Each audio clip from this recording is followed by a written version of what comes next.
السلام عليكم ورحمة الله وبركاته. إن الحمد لله نحمده ونستعينه ونستغفر ونعوذ بالله من شرور أنفسنا وسيئات أعمالنا.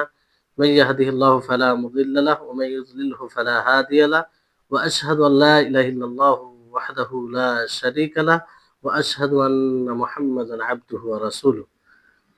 أما بعد، رب اشرح لي صدري ويسر لي أمري واحلل عقدة من لساني يفقهوا قولي. رب زدني علما رب زدني علما.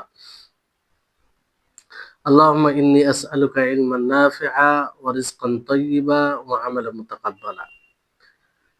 সম্মানিত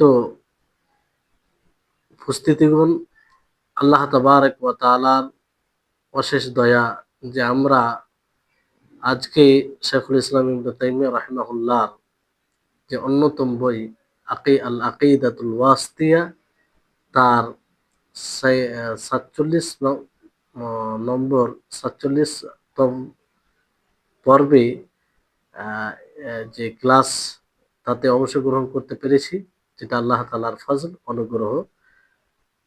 আল্লাহ তাআলা আমাদের এখানে উপস্থিত হওয়াকে কবুল করুন।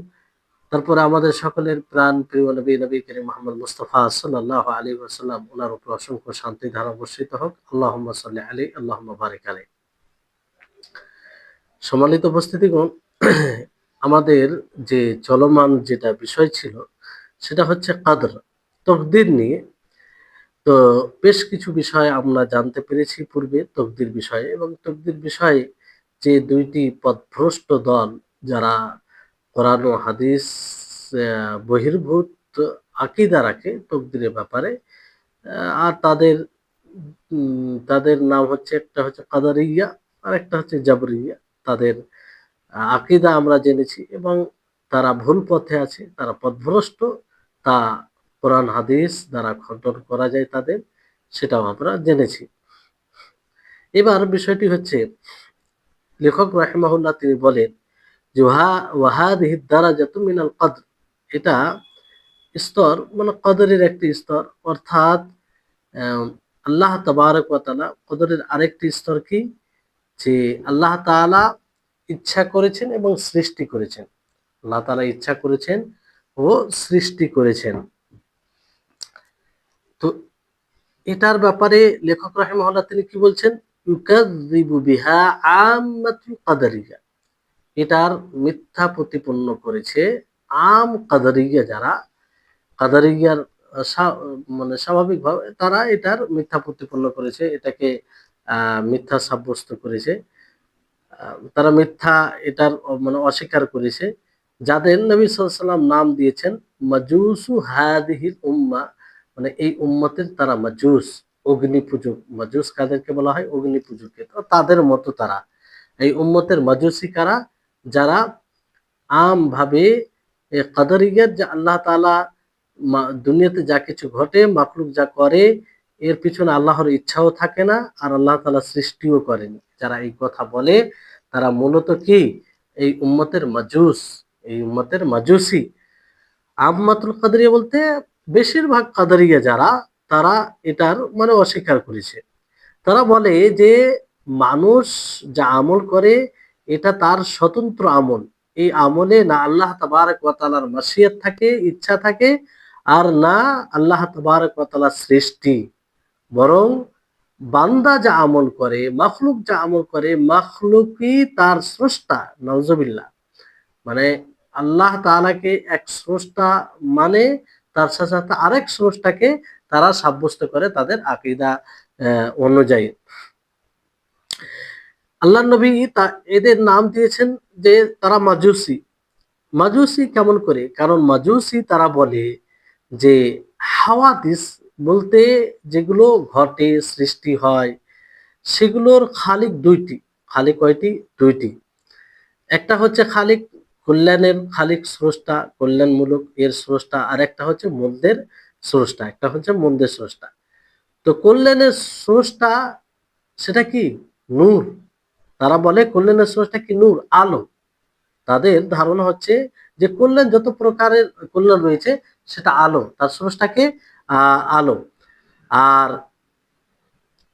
মন্দের স্রষ্টাকে জুলমা, মানে অন্ধকার, অন্ধকার এটা হচ্ছে মন্দের স্রষ্টা।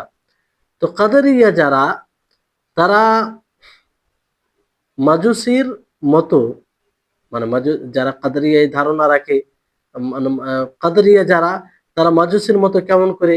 তারা এই দিক দিয়ে মাজুসির মতো, কারণ কাদেরিয়া তারাও বলে যে হাওয়াদিস যেগুলো ঘটে সেগুলো দুই প্রকারের। সেটা কি?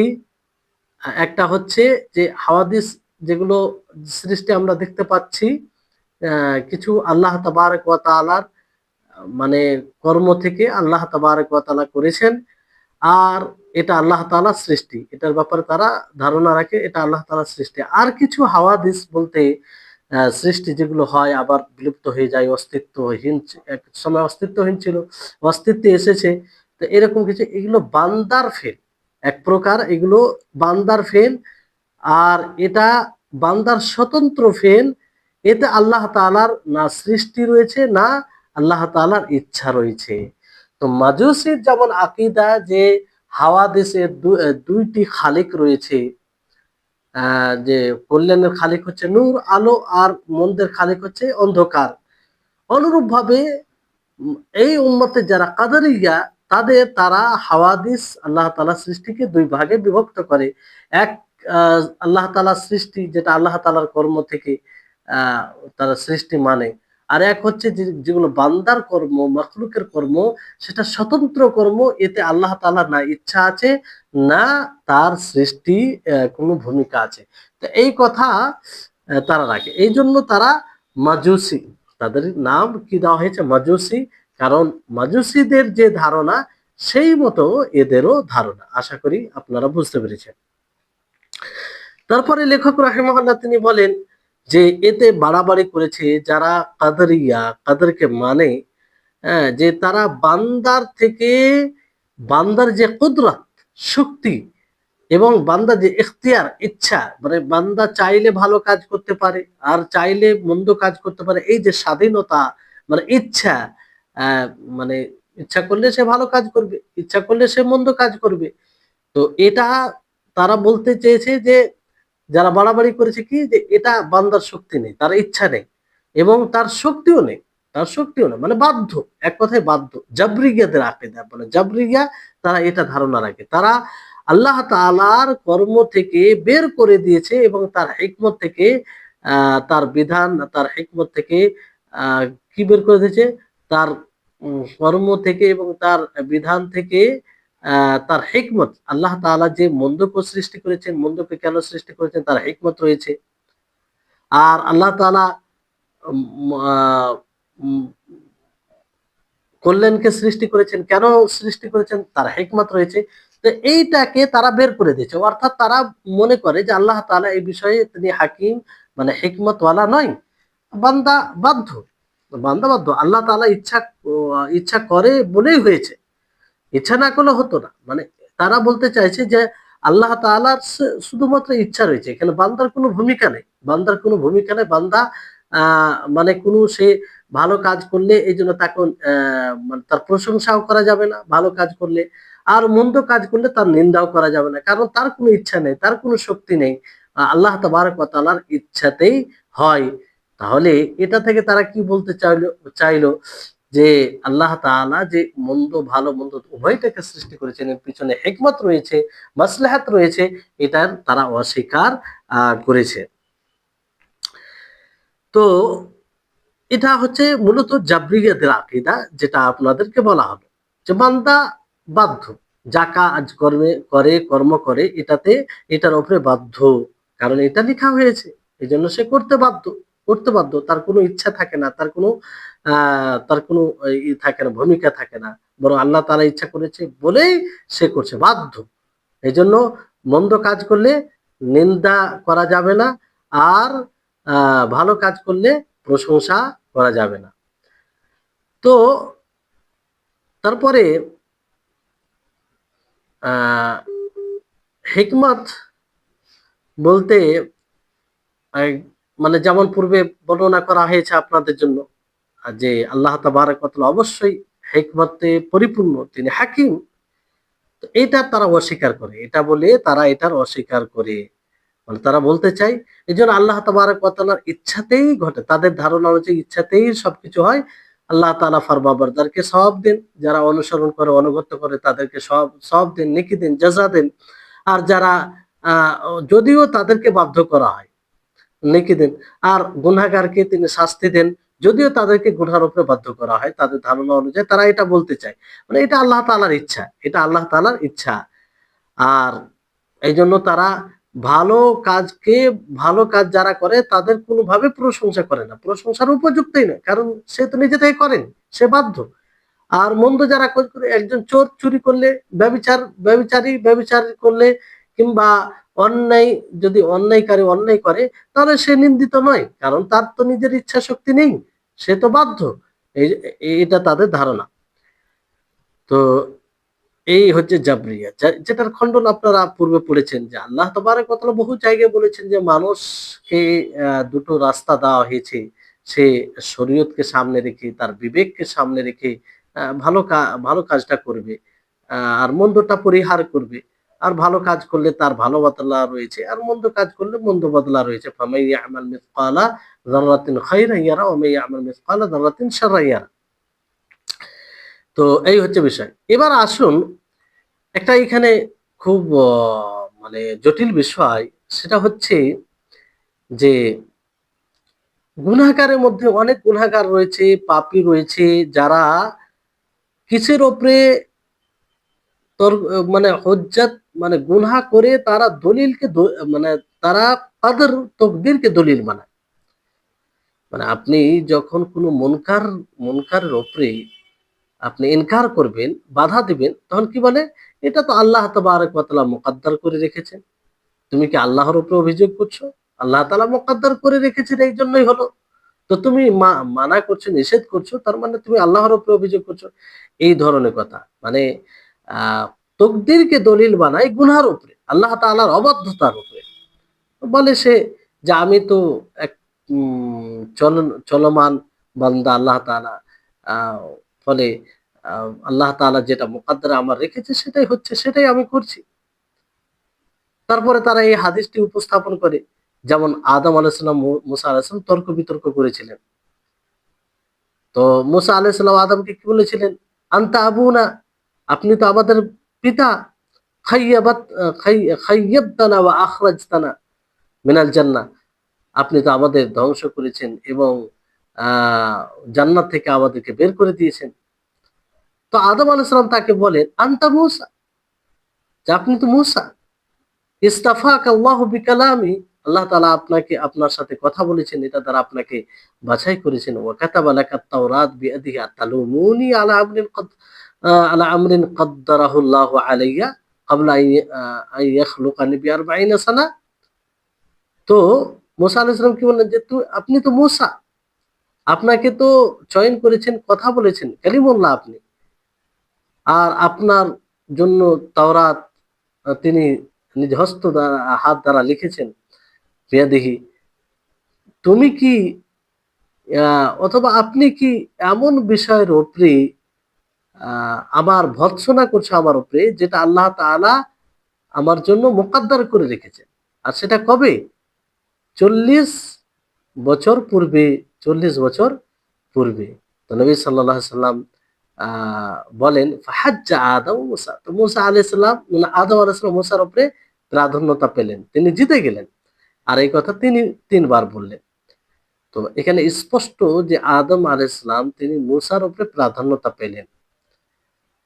তো এখানে মূসা আলাইহিস সালাম তার উপরে অভিযোগ করলেন। মানে বললেন, অভিযোগ করলেন। তো আদম আলাইহিস সালাম দলিল কি দিলেন? তকদিরকে দলিল বানালেন। যে আল্লাহ তাবারক ওয়া তাআলা মুকদ্দার রেখেছেন, আর এর উপরে তুমি ভর্ৎসনা করছো, তুমি আমার উপরে। আদম আলাইহিস সালাম তিনিও নবী, মূসা আলাইহিস সালাম তিনি রাসূল। তো যেমন আদম আলাইহিস সালাম এই কথা বললেন যে তুমি আমার উপরে মুলামাত করছো, ভর্ৎসনা করছো, যেটা আমার মুকদ্দার রেখেছে। তো মূসা আলাইহিস সালাম চুপ হয়ে গেলেন। মূসা আলাইহিস সালাম চুপ হয়ে গেলেন। তিনি বললেন, "কেন আমার সাথে তর্ক-বিতর্ক করছো? যেটা আল্লাহ তাআলা মুকদ্দার রেখেছে আমার।" তো এটার কি? এটা অনেকেই এই হাদিসকে দলিল দেয়, যারা গুনাহ করে বলে এটা আমার মুকদ্দারে ছিল তাই হয়েছে, আল্লাহ তাআলা যদি আমার মুকদ্দারে না রাখতো আমি করতাম না।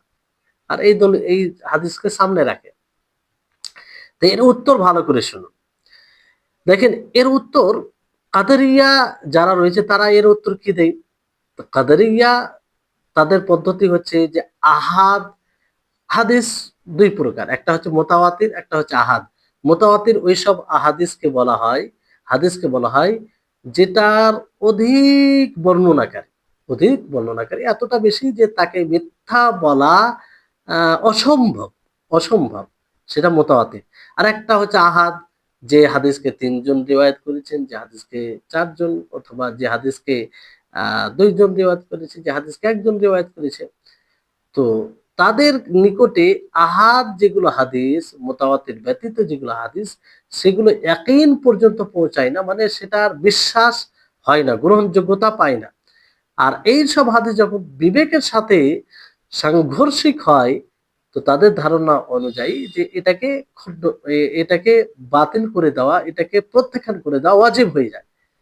তো এর এর ভিত্তিতে তারা বলে যে এই হাদিস সঠিক নয়, এবং এই হাদিসকে আমরা গ্রহণও করি না, আর এই হাদিসকে আমরা মানি না। কারণ তাদের এটা ধারণা, মানহাজ, তাদের নীতি, যে আহাদ হাদিস যেগুলো, সেগুলো হুজ্জত হতে পারে না। আর জাবরিয়া তারা তাদের ধারণা অনুযায়ী তারা কি বলে যে এটা দলিল, তারা এটাকে গ্রহণযোগ্য দলিল মনে করে, কারণ তাদের নিকটে কি, তাদের নিকটে ধারণা হচ্ছে যে বান্দা যা করে সে বাধ্য, তার মুকদ্দার আছে বলেই হয়েছে, তার কোনো ব্যক্তিগত কোনো শক্তি ইচ্ছা নেই। তো উম, এটার উপরে দলিল, এটার উপরে কি দলিল, তারা মনে করে যে আমাদের সমর্থনে এটা দলিল। এই জন্য বান্দাকে কোনো বান্দার কোনো ব্যক্তির উপরে ভর্ৎসনা করা যাবে না যেটা সে করে ফেলবে, কারণ সেটা তার মুকদ্দারে আছে। এই হচ্ছে জাবরিয়া। কিন্তু আহলুস সুন্নাহ ওয়াল জামা এই হাদিসের ব্যাপারে কি বলেন? আহলুস সুন্নাহ ওয়াল জামার আকীদা তো আপনারা সকলেই জানেন, যে আহলুস সুন্নাহ ওয়াল জামা আকীদার ব্যাপারে এটাই বলেন যে আল্লাহ তাআলা যা কিছু, মানে দুনিয়াতে যা কিছু হয় সবকিছু আল্লাহ তাআলা মুকদ্দার করে রেখেছেন, নির্ধারণ করে রেখেছেন। আর বান্দা যা কিছু করে তাকে সে নিজ স্বাধীনতায় করে, নিজ ইচ্ছাতে করে, সে বাধ্য নয়। তো আহলুস সুন্নাহ ওয়াল জামা তারা এই হাদিস সম্পর্কে তারা বলে যে আদম আলাইহিস সালাম তিনি গুনাহ করেছিলেন, আর তার গুনাহ জান্নাত থেকে বের হয়ে যাওয়ার কারণ হয়ে যায়। তিনি গুনাহ করেছিলেন, গুনাহ জান্নাত থেকে বের হয়ে যাওয়ার কারণ হয়ে যায়। কিন্তু সেই গুনাহ থেকে তিনি কি করেছিলেন? তওবা করেছিলেন, অনুতপ্ত হয়েছিলেন। রব্বানা যালামনা আনফুসানা ওয়া ইল্লাম তাগফির লানা ওয়া তারহামনা লানাকুনান্না মিনাল খাসিরিন। তিনি অনুতপ্ত হয়েছিলেন, তওবা করেছিলেন। আর তওবার পরে আল্লাহ তাআলা সেটাকে গ্রহণ করেছিলেন, তার তওবাকে গ্রহণ করেছেন। আর তায়েব যে হয়, যার তওবাকে গ্রহণ করা হয়, সে তার কোনো গুনাহ নাই, ওর মতো হয়ে যায়। তো এটা কি করে সম্ভব হতে পারে যে মুসা আলাইহিস সালাম একজন উলুল আজম, মুসা আলাইহিস সালাম সেই নবী ও রাসূলদের মধ্যে যে পাঁচজন রাসূল নবীকে কি বলা হয়েছে? উলুল আজম, ধীর প্রতিজ্ঞ, মানে ধৈর্য অবলম্বনকারী, যাদের ফজিলত বেশি, তার মধ্যে মুসা আলাইহিস সালাম। তো তিনি কি করে নিজের পিতাকে ভর্ৎসনা করতে পারে এমন জিনিসের উপরে, যেটা তওবা তিনি করেছেন আর সেই তওবাকে কবুল করা হয়েছে? এটা এটা ভাবা যায়? এটা আশা করা যায় যে মুসা আলাইহিস সালাম এমন জিনিসের উপরে ভর্ৎসনা করবে যেটার অলরেডি আদম আলাইহিস সালাম অনুতপ্ত হয়েছে, তওবা করেছেন, আর সেই তওবাকে কবুলও করেছেন আল্লাহ তাআলা। আর সেটার উপরে মুসা আলাইহিস সালাম কি করে ভর্ৎসনা দিতে পারে? অথচ তিনি রাসূল ছিলেন। আল্লাহ তাআলা যদি তওবাকে কবুল করে মাফ করে দেন, তো মুসা আলাইহিস সালাম তিনি এত ফজিলত, এত উঁচু মাকামে রয়েছে, তিনি কিভাবে ভর্ৎসনা দিতে পারেন? তো মূলত হচ্ছে যে আসলে মুসা আলাইহিস সালাম ভর্ৎসনা কিসের উপরে দিয়েছেন? ওই মানে আসল তিনি ওনার কর্মের উপরে নয়, বরং ওই মুসিবতের উপরে তিনি ভর্ৎসনা দিয়েছেন, মোলাবাত করেছেন, যেটা তার ভুলের কারণে যেই মুসিবতের সম্মুখীন হতে হয়েছে। আর সেই মুসিবতটা কি? সেই মুসিবতটা হচ্ছে যে মানুষ এবং আদম আলাইহিস সালামকে পর্যন্ত জান্নাত থেকে বের হয়ে যেতে হয়েছে। আদম আলাইহিস সালামকে জান্নাত থেকে বের হয়ে যেতে, এই জন্য সমস্ত মানুষ পৃথিবীতে জান্নাত আর যেতে পেল না। তো এই যে মুসিবত, এটা যে একটা বিপদ, এই বিপদের ওপরে তিনি ভর্ৎসনা করেছেন, এই বিপদের ওপরে তিনি মালামাত করেছেন যে এই এই যে এত বড় একটা মুসিবত, এটার কারণে তিনি মালামাত করেছেন। তিনি মালামাত, তিনি ভর্ৎসনা এই কারণে করেনি যে আপনি কেন ভুল করেছেন, আপনি কেন করেছেন, এটা এই কারণে তিনি করেনি। কারণ যে তিনি গুনাহ করেছেন, যে গুনার কারণে তিনাকে জান্নাত থেকে বের করা হয়েছে, এই যে জান্নাত থেকে বের করে দেওয়া, এই যে একটা মুসিবত, এটার মুসিবতের ওপরে তিনি ভর্ৎসনা করেছেন, মালামাত করেছেন। কারণ আদম আলাইহিস সালাম যে গুনাহটা করেছেন, এই বলে কি গুনাহটা করেছিলেন? না মানে এটা হয়েছিল ওনার দ্বারাতে যে আমাকে জান্নাত থেকে বের করে দেওয়া হবে? তাহলে এটার উপরে কি করে তিনি ভর্ৎসনা করতে পারেন, মালামাত করতে পারেন?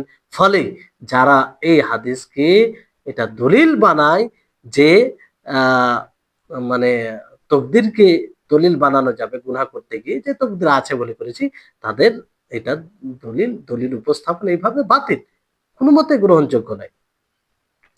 এটা একটা বিষয়। আর মুসা আলী ইসলাম তিনি আদম আলাইহিসসালামের ভর্ৎসনা চাননি, যে তিনি এই গুনাহ করেছেন ফলে তার উপরে যে ভর্ৎসনা করবে, এটা তিনি চাননি। বরং মানে ওই মুসিবতের উপরে, যে মুসিবতটা আল্লাহ তাআলা মুকদ্দারে রেখেছিলেন যে জান্নাত থেকে বের হয়ে যায়, তার উপরে তো এখান থেকে স্পষ্ট হচ্ছে যে জাবরিয়াদের এখানে কোনো দলিল নেই। জাবরিয়ারা যে এই হাদিসকে নিয়ে চিৎকার করে এবং বড় বড় দাবি করে, তাদের এখানে দলিলের কোনো বিষয় নেই। ফলে আহ উম, আমরা তাদের কথা মানব না। এই দিক দিয়ে আহলুস সুন্নাহ ওয়াল জামাত বলে তাদের দলিল উপস্থাপন এটা মানা যাবে না, কারণ সঠিক দলিল উপস্থাপন নেই। এই জন্য এখান থেকে কি বোঝা যায়, ভালো করে যারা আপনারা হয়তো রেগুলার পড়ছেন বুঝতে পারছেন, যে কোরআন হাদিস বললেই যে তার সঠিক কথা হবে তা নয়, এটা জরুরি নয়। কোরআনের আয়াত দিয়ে ভুল অপব্যাখ্যা হয়। একজন কোরআন আয়াত বলে, কল আল্লাহ কল আর রসুল বলে, অথচ শরীয়ত বহির্ভূত কাজ করে। তো হাদিস বললেই যে আহ, ভালো কথা বলবে কিংবা তার কথা সঠিক হয়ে যাবে তা নয়। হাদিসটা কিভাবে বুঝেছে সেটা আসল দেখার বিষয়। হাদিসটা যেভাবে সাহাবাই কেরাম বুঝেছে, আহলুস সুন্নাহ ওয়াল জামাআহ বুঝেছেন, সেইভাবে বুঝে, না নিজের মন মতো, নিজের খেয়াল খুশির মতো বাতিল, যেটা কোরআন ও হাদিসের অন্য সাথে সাংঘর্ষিক, অন্য আয়াত আর হাদিসের সাথে সাংঘর্ষিক, এরকম এটা বিষয় দেখতে হবে। দ্বিতীয় উত্তর হচ্ছে, যেটার দিকে ইবনুল কাইয়িম রাহিমাহুল্লাহ ইশারা করেছেন, যে ইবনুল কাইয়িম রাহিমাহুল্লাহ তিনি বলেন যে মানুষ যদি গুনাহ করে, পাপ করে, অবাধ্যতা হয়ে যায়, তারপরে মানুষ তকদিরের দোহাই দেয় তওবার পরে। মানে একটা গুনাহ করেছে, পাপ করেছে, পাপ করার পরে তওবা করেছে, আল্লাহর কাছে অনুতপ্ত হয়েছে, সেটার পরে যদি কেউ যে তকদিরে দোহাই দেয়, যে তকদিরে ছিল এটা, এতে কোনো অসুবিধা নেই। ধরেন আমি কাউকে মারলাম, ঠিক আছে, মারার পরে আমি বুঝতে পারলাম যে আমি ভুল করেছি, অন্যায় করেছি, আমি অনুতপ্ত হলাম, তওবা করলাম, খালিস তওবা করলাম, তারপরে আমি বললাম এটা আমার মুকদ্দারে ছিল, হয়ে গেছে, তো এতে কোনো অসুবিধা নেই, এটা করা যায়। তওবার পরে তকদিরের দোহাই দেওয়া যায়, তওবা করার পরে, কারণ তওবা করার পরে সেটা ভালো হয়ে যায়। ভালো বলতে সে তো আর গুনাহ থাকছে না তার উপরে, আল্লাহ তাআলা ক্ষমা করবেন। জি, এটা একটা উত্তর। আহ, অর্থাৎ মানে যে কোনো ব্যক্তি গুনাহ করবে, গুনাহ করার পরে যদি তওবা করে, তো আর তওবা করার পরে বলে যে এটা মুকদ্দারে ছিল, তাই হয়েছে, আর আমি আল্লাহর কাছে ক্ষমা চাইছি, তার কাছে অনুতপ্ত হচ্ছি, এই ধরনের এরকম বলে, তো এতে কোনো অসুবিধা এটা না। তো আদম আলাইহিস সালাম আদম আলাইহিস সালাম তাই করেছেন, যে তিনি তওবা করেছেন, এই জন্য বলে যে মা কাদ্দারাহুল্লাহ, আল্লাহ তাআলা যেটা মুকদ্দার করে রেখেছেন তার উপরে তুমি মালামাত করছো।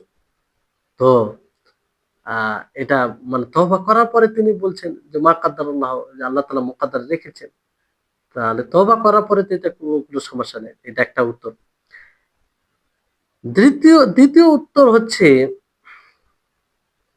আরো অনেক কথা বলেছেন।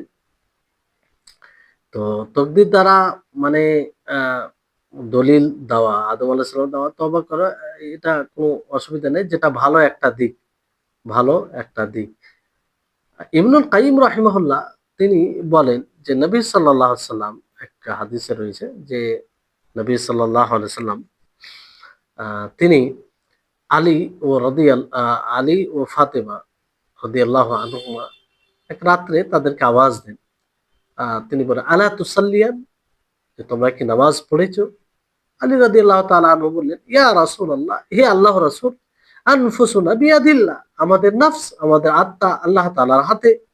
ফাইদা শাআ ইয়াবআসানা বাআসনা, আল্লাহ তাআলা যখন চান তখন আমরা উঠান তিনি, আমরা উঠে যাই।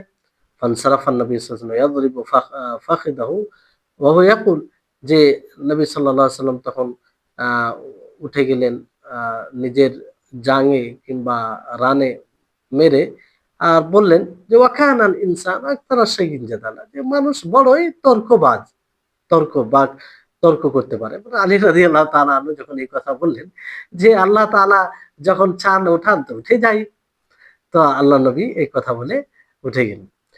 তো যখন আহ, এ- বলা হচ্ছে যে আসলে এটা অনেকেই এটাও দলিল দেয়, কিন্তু এই দলিলও মানে এটা থেকে দলিল দেওয়া, আলী রাদিয়াল্লাহু তাআলা আনহু তকদীরে দলিল দিলেন কি দিলেন না, যে আল্লাহ তাআলা যদি চান উঠাবেন, আমরা উঠে যাই, যখন যখন চান ওঠান তখন উঠে যাই আমরা।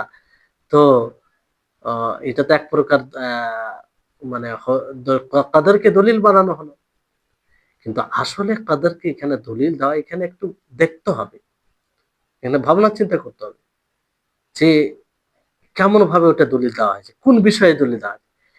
আলী রাদিয়াল্লাহু তাআলা আনহু তিনি ঘুমন্ত ঘুম দ্বারা, যে ঘুমের মাধ্যমে তকদিরের দলিল দিয়েছেন, তকদিরের দোহাই দিয়েছেন, যে আল্লাহ তাআলা যখন চাইবেন উঠাবেন আমরা উঠে যাই, যখন চান উঠান উঠে যাই আমরা।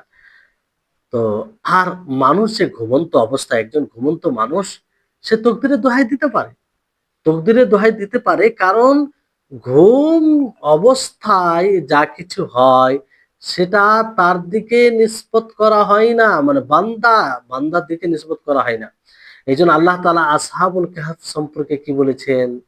আসহাবে কাহফ সম্পর্কে যদি দেখেন, তাহলে আল্লাহ তাআলা সূরা কাহফের 18 নম্বর আয়াতে বলেন, নুকাল্লিবুহুম যাতাল ইয়ামিনি ওয়া যাতাশ শিমাল, যে আমি তাদেরকে ডান দিকে বাম দিকে উলটফেরত করি।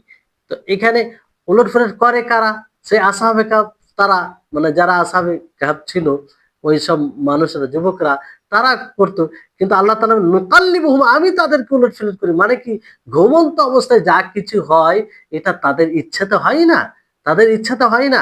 ফলে আল্লাহ তাআলা সেটার নিসবত নিজের দিকে করলেন, নুকাল্লিবুহুম, যে আমি তাদেরকে উলটফেরত করি। হ্যাঁ, তো এইভাবে আলী রাদিয়াল্লাহু তাআলা আনহু তাই বললেন যে আল্লাহ তাআলা আমাদেরকে যদি ওটা যখন উঠাতে চান আমরা উঠে যাই, আল্লাহ তাআলা উঠান আমরা উঠে যাই। তো ঘুম থেকে উঠা মূলত মানে ঘুম থেকে উঠা, জেগে জেগে যাওয়ার পর উঠা ওই বিষয় নাই। ঘুম থেকে উঠা এটা তো আল্লাহর দিকেই নিসবত করা হবে। ফলে বান্দার এটা ইচ্ছা তো হয় না, বান্দার ইচ্ছা তো হয় না ঘুম থেকে উঠা, মানে ঘুমন্ত মানুষের জেগে যাওয়া, এটা বান্দার ইচ্ছা তো হয় না। এই জন্য মৃত্যুকে মানে ঘুমকে মৃত্যুর বোন বলা হয়েছে। যে মৃত্যুর বোন বলতে কি, যে যখন মানুষ কোনো ঘুমিয়ে যায়, আল্লাহ তাআলা তাকে জীবিত রাখলে তাকে আত্মা ঘুরে মানে ফেরত দেয়, আর জীবিত না রাখলে সেটা আর ফেরত আসে না। তো যাই হোক, ওটা ঘুম ঘুমন্ত মানুষের জেগে যাওয়া, এটা বান্দার ইচ্ছা তো হয় না। ফলে আলী রাদিয়াল্লাহু তাআলা আনহু তকদিরের আল্লাহর দিকে নিসবত করলেন। আর এরকম জিনিসে তকদিরের দিকে নিসবত করা, তকদিরের দোহাই দেওয়া, এতে কোনো সমস্যা নেই, কারণ এটা বান্দাহর ইচ্ছাতে হয় না। জি, তো আশা করি বুঝতে পারছেন আপনারা। তারপরে এখানে আহ যে আদম আলাইহিস সালাম, মুসা আলাইহিস সালামের হাদিস যেটা পূর্বে বলা হলো, উত্তর দেওয়া হলো, এখানে শেখুল ইসলাম ইবনে তাইমিয়া রাহিমাহুল্লাহ যেদিকে গিয়েছেন, যে কথাটা পূর্বে আলোচনা হলো ওনার করে, সেটা সঠিক, সেটা সঠিক যে শেখুল ইসলাম ইবনে তাইমিয়া রাহিমাহুল্লাহ আহ, যেটা উপরে বলা হলো, তো আহ, মানে এখানে এই হাদিস এক কথায় জাবরিয়াদের কোনো দলিল নয়, জাবরিয়াদের কোনো দলিল নাই। এই হাদিস দ্বারা জাবরিয়ারা কখনো দলিল দিতে পারে না। আর না ওইসব গুনাহগাররা দলিল দিবে যারা এই হাদিস থেকে দলিল দেয়, দলিল দেয় আহ কদরে দলিল দেওয়ার জন্য। মানে তাদের জন্য কোনো দলিল নেই, গুনাহগারদের জন্য এই হাদিসে কোনো দলিল নেই। গুনাহগার যারা দলিল মানে কদরে দোহাই দেবে তাদেরও এরকম কোনো বিষয় নেই এখানে, না জাবরিয়াদের আছে। এজন্য আমরা বলতে পারি যে যারা কদর দ্বারা কদরের দোহাই দেয় গুনহার উপরে, এটার খণ্ডন করে কোরআন ও হাদিস এবং বাস্তবতা। কোরআন ও হাদিস, বিবেক, বুদ্ধি ও বাস্তবতা, তিনটাই জিনিস খণ্ডন করে যারা গুনহার উপরে গুনহা করে তকদিরের দোহাই দেয়, তকদিরের কথা বলে যে তকদিরে আছে বলে আমরা করেছি। তো এই কথাটির খণ্ডন কি কি করে? কোরআন ও হাদিস, বিবেক, আক্কেল, এটাও খণ্ডন করে, বাস্তবতা, বাস্তবতাও খণ্ডন করে। এবার আমরা এক এক করে জানবো কোরআন ও হাদিস কি করে খণ্ডন করে। আল্লাহ তাবারক ওয়া তাআলা বলেন, সায়াকুলুল লাযীনা আশরাকু লাউ শাআ আল্লাহু মা আশরাকনা ওয়ালা আবাউনা ওয়ালা হাররামনা মিন শাই কাযালিকা কাযযাবাল লাযীনা মিন ক্বাবলিহিম হাত্তা যাকু বা'সানা। যে তারা বলে যারা শিরক করে, যদি আল্লাহ তাআলা চাইতেন তো আমরা শিরক করতাম না, না আমাদের বাপ দাদা করতো, না আমরা কোনো জিনিসকে হারাম করতাম। এইভাবে তারা মিথ্যা প্রতিপন্ন করলো যারা তাদের পূর্বে এসেছে, হাত্তা যাকু বা'সানা, এমনকি তারা আমার আযাব এর স্বাদ গ্রহণ করলো। তাহলে দেখুন এটা এই আয়াত দ্বারা কিভাবে তাদের খণ্ডন হয়। যে এখানে তারা কি বলেছিল মুশরিকরা, যে আল্লাহ তাআলা চেয়েছেন বলেই আমরা শিরক করেছি, আল্লাহ তাআলা চেয়েছেন বলে আমরা শিরক করেছি। আল্লাহ তাআলা যদি না চাইতেন তো আমরা শিরক করতাম না, আমরা কোনো জিনিসকে হারাম করতাম না। তো যদি তারা তকদিরের দোহাই দিয়েছিল, তারা তকদিরের দোহাই দিয়েছিল, তকদিরকে দলিল বানিয়েছিল তাদের শিরক করার উপরে। যদি তাদের মানে আহ গুনাহ করে তকদিরকে দোহাই দেওয়া, তকদিরকে দলিল বানানো এটা সঠিক হতো, তাহলে আল্লাহ তাআলা আযাবের কথা বলতেন না, আযাবের কথা বলতেন না। কিন্তু আল্লাহ তাআলা কি বলছেন, এই কথা তারা যে বলল যে মানে আল্লাহ তাআলা চেয়েছেন বলেই আমরা শিরক করেছি, তো আল্লাহ তাআলা কি বললেন যে আমি তাদেরকে আযাব দিয়েছি। পূর্বেও এরকমটা করেছে যে তাদেরকে, এমনকি তাদেরকে আমি আযাবের মজা মানে চিখিয়েছি কিংবা স্বাদ গ্রহণ করিয়েছি তাদেরকে। তো এই হচ্ছে বিষয়। তাহলে এখান থেকে স্পষ্ট হয় যে আহ মানে তকদির আছে বলে গুনাহ করা কিংবা এটা দলিল দেওয়া এটা সঠিক নয়। জি, তাহলে তাদের দলিল অন্য দলিল আমরা নিতে পারি। আয়াত নাম্বারটা একটু বলা যাবে? হ্যাঁ, আয়াত নম্বরটা সূরা আনআমের 148, সূরা আনআম 148। তারপরে তৃতীয় দলিল হচ্ছে যে আল্লাহ তাবারক ওয়া তাআলা সূরা নিসার 163 নম্বর আয়াতে বলেন যে ইন্না আওহাইনা ইলাইকা কামা আওহাইনা ইলা নূহি ওয়ান নাবিয়্যিনা মিন বাদি, যা আমি ওহী করেছি আপনার উপরে যেমন ভাবে ওহী করেছি নূহ এবং নবী, তারপরে নবীগণের উপরে। মানে আরো কয়েকটা আয়াত রয়েছে, মানে আয়াত রয়েছে, লম্বা আয়াত। যাই হোক, মানে আল্লাহ তাবারক ওয়া তাআলার এই বাণী পর্যন্ত যে রাসূলাম মুবাশশিরিন ওয়া মুনযিরিন লিআল্লা ইয়াকুনা লিন-নাস আলা আল্লাহি হুজ্জাতুন বা'দা রাসূল, যে এমন রসুল যারা সুসংবাদ দাতা, সুসংবাদ দেয় আর সতর্ককারী, যাতে মানুষের জন্য আল্লাহর উপরে রাসূলগণের পরে হুজ্জত না হয়। তাহলে এখানে যদি তকদির হুজ্জত হতো, দলিল হতো, তাহলে আল্লাহ তাবারক ওয়া তাআলা রাসূল পাঠানো, প্রেরণ করা এবং সেটাকে দলিল বানানো এটা অনর্থক হয়ে যেত, এটার কোনো অর্থই দাঁড়াতো না। আল্লাহ তাআলা বলছেন যে আমি রাসূলগণকে পাঠিয়েছি কেন? তারা হুজ্জত হবে, দলিল হবে। হ্যাঁ? তারা দলিল হবে। তো দলিলের জন্য তো আল্লাহ তাআলা রাসূলগণ পাঠিয়েছেন। তো কি করে তাকদীরটা দলিল হতে পারে? কি করে তাকদীর দলিল? যদি তাকদীর দলিল হতো তো আল্লাহ তাআলা রাসূল কেন পাঠাতেন? যদি মুকদ্দারে যা আছে সেটাই করব, সেটাই আমাদের দলিল হয় গুনাহ করার প্রতি, আ তা তা কিংবা ভালো কাজ করার প্রতি, ওটাই যদি দলিল হয়, আ মানে বিশেষ করে গুনাহ করার প্রতি, তাহলে আল্লাহ তাআলা কেন রাসূলগণকে পাঠিয়েছেন? পাঠার মানে কি?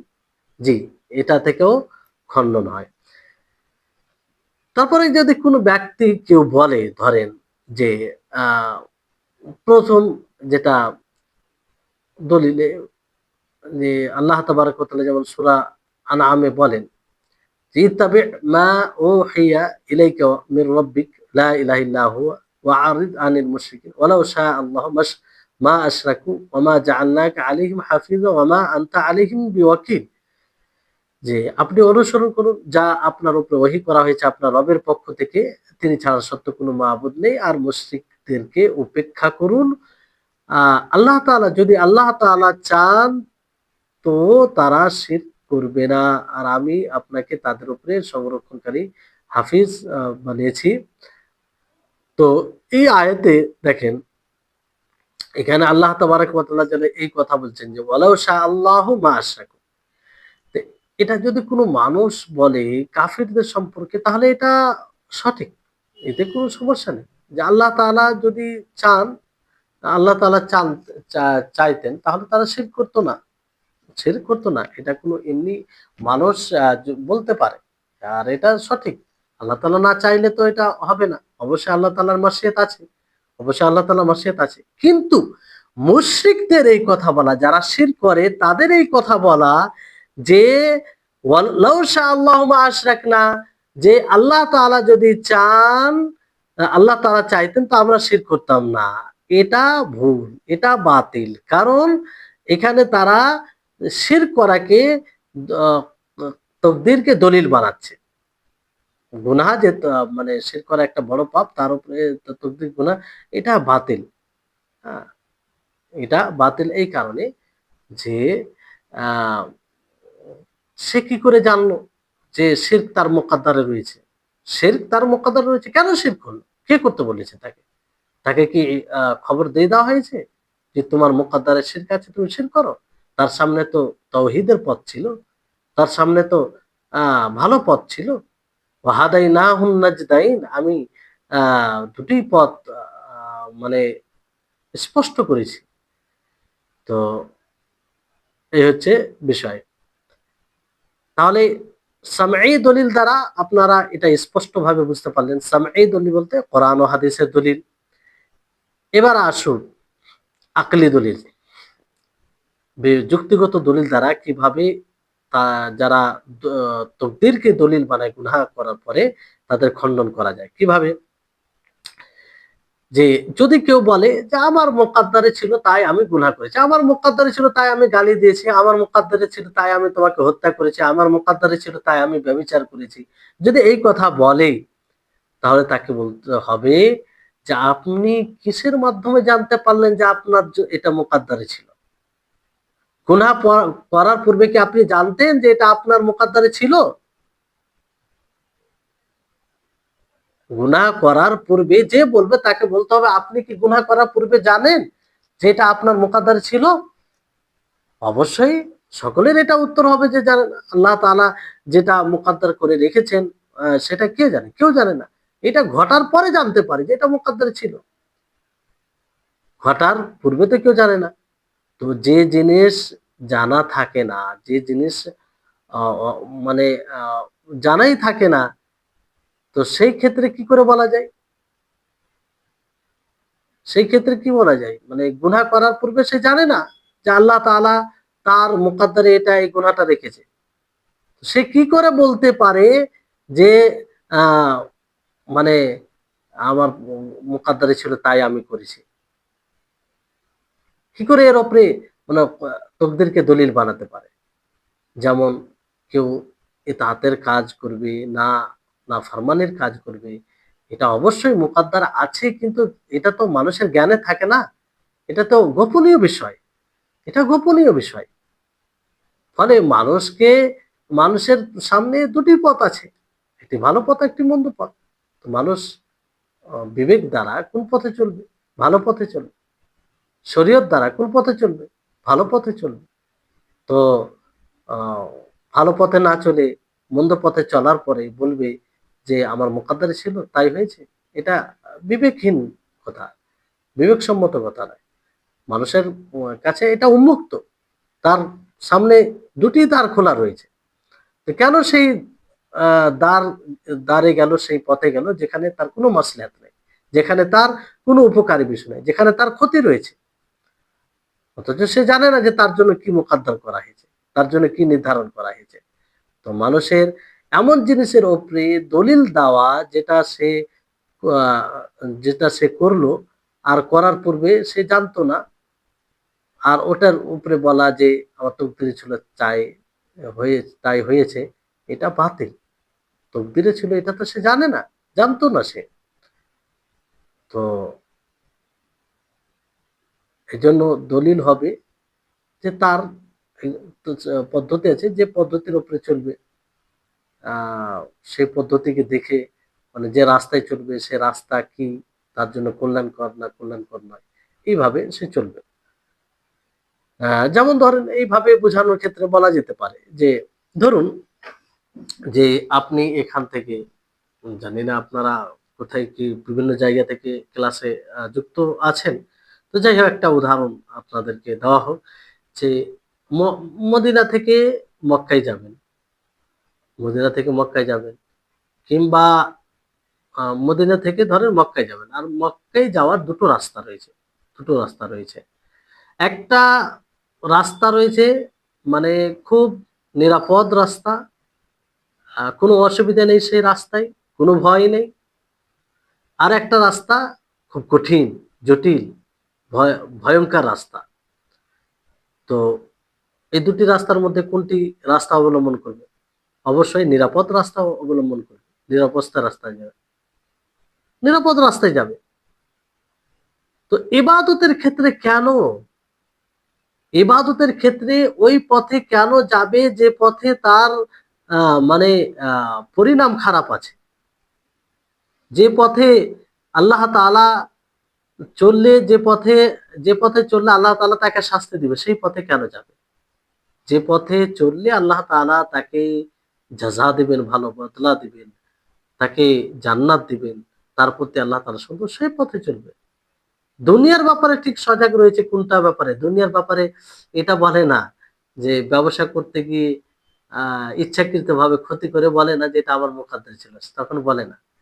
তখন বিবেক খাটায় যে আমি কোন পথে চললে, কিভাবে করলে আমার ব্যবসা উত্তীর্ণ হবে, আমি সফল হবে। একজন ছাত্র পড়াশোনা করে ভালো নাম্বার নেওয়ার জন্য। সেখানে তো এটা বলে না যে, "না আমার মুকাদ্দারে যেটা আছে সেটা হবে, আমি পড়ব না।" এটা কি বলে? বলে না। কারণ সে জানে যে আমি পড়তে গেলে আমার ভালো রেজাল্ট আসবে, ভালো ফলাফল আসবে। এজন্য সে মেহনত করে, পরিশ্রম করে। তো অনুরূপভাবে দুনিয়াবী ক্ষেত্রে যেমন আমরা আক্কেল, বিবেক খাটাই, তো এর ক্ষেত্রেও কার ক্ষেত্রে? ইবাদতের ক্ষেত্রেও আমাদেরকে বিবেক, আক্কেল খাটাতে হবে। জি, আল্লাহ তাবারাক ওয়া তাআলা বলেন যে, "আল্লাযীনা আমানু ওয়া লাম ইয়ালবিসু ঈমানাহুম বিযুলমিন উলাইকা লাহুমুল আমনু ওয়া হুম মুহতাদুন।" যে যারা ঈমান এনেছে এবং নিজের ঈমানের সাথে জুলমকে জুলমের সংমিশ্রণ ঘটায়নি, তাদের জন্য নিরাপত্তা রয়েছে। আল্লাহ তাআলা স্পষ্ট করে দিয়েছেন যে পথে শিরক নাই, যে পথে আল্লাহর একত্ববাদ রয়েছে, যে পথে আল্লাহ তাআলার ইবাদত রয়েছে, যে পথে আল্লাহ তাআলার আনুগত্য অনুসরণ রয়েছে, সেটাতে নিরাপদ। সেই পথটি নিরাপদ। সেই জীবন পদ্ধতি নিরাপদ। তো সেটাকে ছেড়ে তার বিপরীত যেটা পথ রয়েছে সেটা নিরাপদ নয়। সেটা আযাবের পথ। সেটা আল্লাহ তাআলার অসন্তুষ্টির পথ। সেটা আল্লাহ তাআলার বিধান বিরোধী পথ।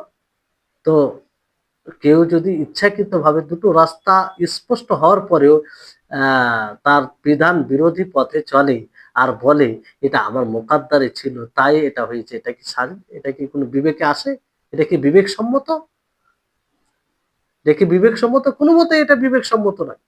দুনিয়ার ব্যাপারে তো সে এটা করে না। দুনিয়ার ব্যাপারে সে এটা করে না। তো এই হচ্ছে বিষয়। অথবা ধরেন এরকম উদাহরণ, এর উপরে আপনি করে অনেক উদাহরণ দিতে পারেন। হুম?